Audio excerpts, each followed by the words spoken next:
look at going from fractions to decimals to percents. The probabilities we've been working with have largely been fractions, but sometimes they are written as decimals and sometimes they're written as percents. So we're going to look at do a review of how to go from a fraction to a decimal to a percent. You're going to need a calculator.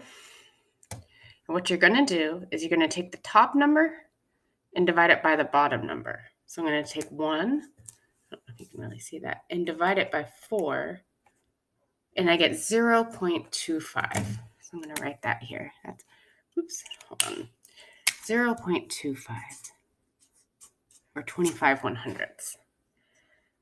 To make it a percent, you take your decimal and you move it 2 units to the right, 1, 2, and I would get 25. So that's 25%.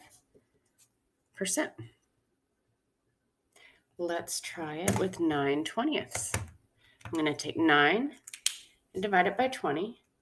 9 divided by 20. You guys can't really see that, but I get 0.45.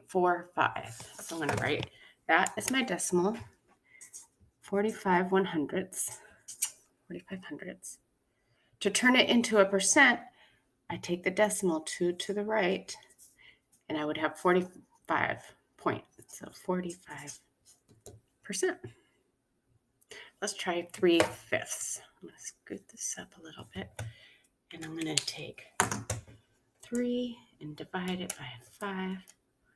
Interesting, 0.6. This is a little bit different than the other ones we were doing. So if I put 6/10, now it's hard to go 2 decimal places to the right. What I have to do, so if I have 0.6, I go 1, 2, and where there's an empty spot, fill it with a 0. So now I have 60%. So whenever there's not enough spaces to go 2 to the right, fill in the missing spot with a 0.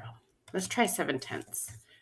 7 divided by 10 is 0.7. Same thing again, 0.7, or pronounced 7/10, right? So I can take that and I would move the decimal 2 places over and fill it with a 0. So now I have 70%. So that is how you go from a fraction to a decimal to a percent. To go from a fraction to a decimal, take the top number, divide it by the bottom number, you get the decimal.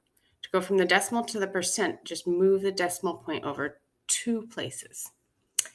Easy peasy. Thanks, guys.